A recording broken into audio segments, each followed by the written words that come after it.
안녕하세요, 암살자입니다. 오랜만에 카메라 앞에 앉았습니다.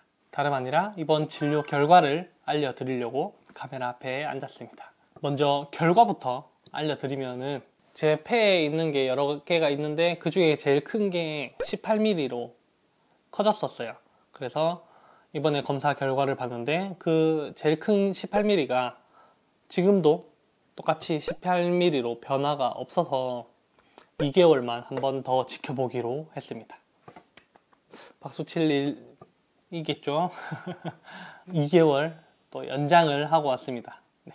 저랑 아내는 진료 보기 전에 1부터 100까지를 다 생각하고 올라갈 수밖에 없었어요.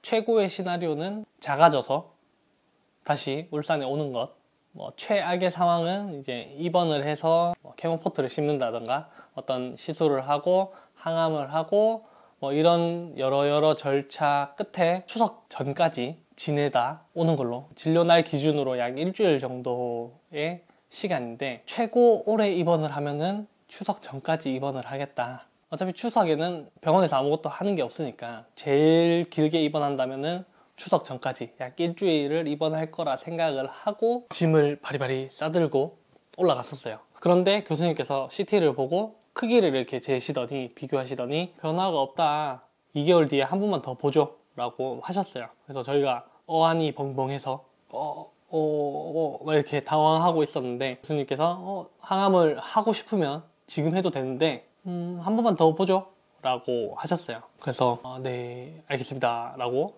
했습니다. 어차피 항암은 미루면 미룰수록 좋다라고 생각을 하고 있어서 2개월 뒤에 검사 후에 결정하기로 했습니다. 교수님 말을 못 믿는 건 아니지만 또 눈으로 직접 확인을 해야 되잖아요. 그래서 CT 사진을 보시면 지금 이게 4월 CT에 폐에 있는 것입니다. 이때는 14mm 정도 크기고요. 이 사진은 7월 CT 검사인데 18mm로 눈에 보이게 커진 게 확인됩니다. 그리고 이번 9월 검사 사진을 보시면 다행히 큰 변화가 보이지가 않습니다. 작아지지도 않고 커지지도 않았습니다. 두 개를 한번 비교해서 보시면 왼쪽이 7월 검사, 오른쪽이 9월 검사인데 크게 변화가 없는 것 같긴 해요. 그렇게 저는 2개월의 시간을 벌었습니다. 현재 제 상태를 정말 객관적이고 냉정하게 보면 좋지 않은 상황은 맞아요. 좋아지지도 않았고 그렇다고 나빠지지도 않았습니다. 그렇다고 해서 이 좋지 않은 상황이 바뀐 건 아니에요. 여전히 좋지 않은 상황은 맞다. 3개월마다 검사 주기를 했었는데 이 3개월이 갖는 의미와 2개월 뒤에 검사하자라는 의미가 어떤 의미인지 정확히 알아야 돼요. 확실히 3개월보다 2개월이 더 빠르죠. 3개월 검사 주기가 2개월 검사로 말씀을 하시는 거는 이제 언제 커져도 이상하지 않은 상황이라는 뜻이에요. 이전에는 제 폐에 있는 폭탄이 터지는 폭탄인가 안 터지는 폭탄인가를 확인하기 위해서 계속 지켜봐 왔다면은 지금은 터지는 폭탄임은 맞는데 언제 터지나를 관찰하고 있는 상황이라고 생각을 하고 있어요. 적절한 예인지는 잘 모르겠지만 그렇게 생각을 하고 있습니다. 또 냉정하게만 생각하면 정이 없죠. 그리고 그렇게 생각해서 좋을 게 또 없어요. 긍정적으로 긍정 회로를 돌려보면 2개월 뒤에도 변화가 없고 그 다음 2개월에도 또 변화가 없고 조금 더 긍정 회로를 돌려보면 2개월 뒤에는 정말 기적같이 작아져 있고 그 다음 2개월에는 또 기적같이 작아져 있길 바라면서 긍정적으로 생각하면서 지금 저에게 주어진 2개월을 긍정적이고 행복하고 건강하게 잘 유지해 보려고 합니다. 저의 긍정 회로입니다. 그렇게 2개월 검사라도 좋으니 20년, 40년, 60년 더 살았으면 좋겠어요. 네. 그러면 이렇게 생각하시는 분들도 많을 거예요. 굳이 항암을 계속 미루지 말고 빨리 시작을 해서 빨리 치료를 하는 게 어떠냐라고 생각하시는 분들이 많을 거예요. 일단 먼저 4기의 항암의 경우는 정해진 차수가 없어요. 기약 없는 항암을 하게 되는 거죠. 그러면 그 기약 없는 항암을 내가 2개월 먼저 시작했다고 해서 2개월 먼저 끝나는 게 아니죠.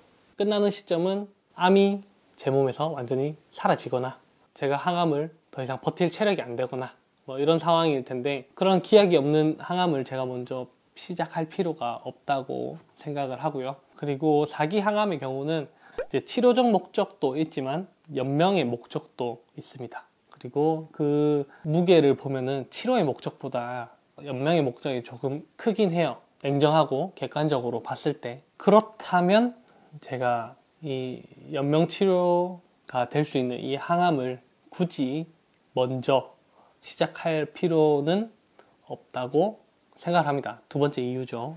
그리고 세 번째는 항암약이라는 게 내성 없이 계속 효과가 있고 암을 계속 줄여주면 좋겠지만은 결국엔 항암제들이 내성이 생기기 마련이더라고요.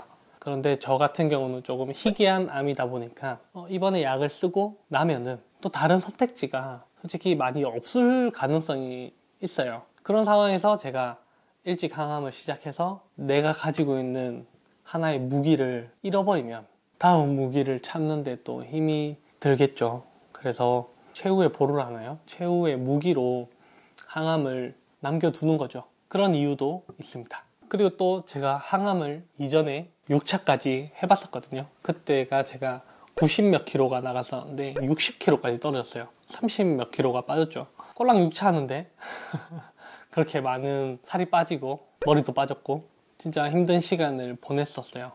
그때 정말 너무너무 힘들었어요. 진짜 말로 형용할 수 없이 힘들었어요. 진짜 힘들었어요. 가족들이 보기에는 뭐 조금 괜찮아 보였을 수도 있죠. 근데 저는 정말 힘들었거든요. 아내한테, 가족들한테는 애써 괜찮은 척, 애써 견딜만한 척 했던 것 같은데 솔직히 진짜 너무 힘들었어요.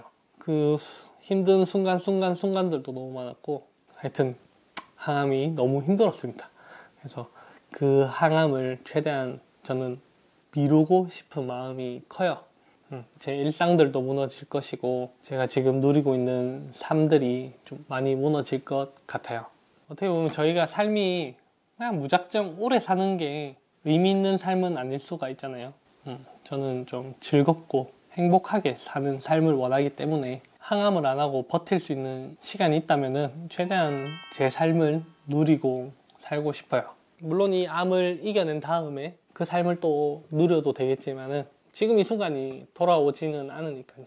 네.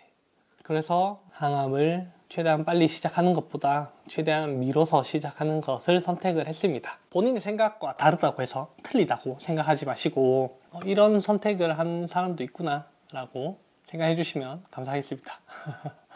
교수님께서도 그런 말씀을 하셨더라고요. 암 환자가 암 때문에 힘든 것보다 항암 치료 때문에 힘든 게 더 많고 이 항암 치료 때문에 삶의 질이 많이 떨어지고 이 항암 치료 때문에 힘들어한다 그런 말을 하셨더라고요. 저도 그 말에 매우 공감을 하고 교수님께서도 자기 암 환자에게 이 항암이라는 것을 굳이 빠르게 고생시켜서 할 필요가 없다라고 생각을 하시는 입장이고 저도 그 생각과 일맥상통하기 때문에 지금 교수님과 계속 진료를 보고 있는 거고 지금 교수님의 결정에 따르려고 합니다.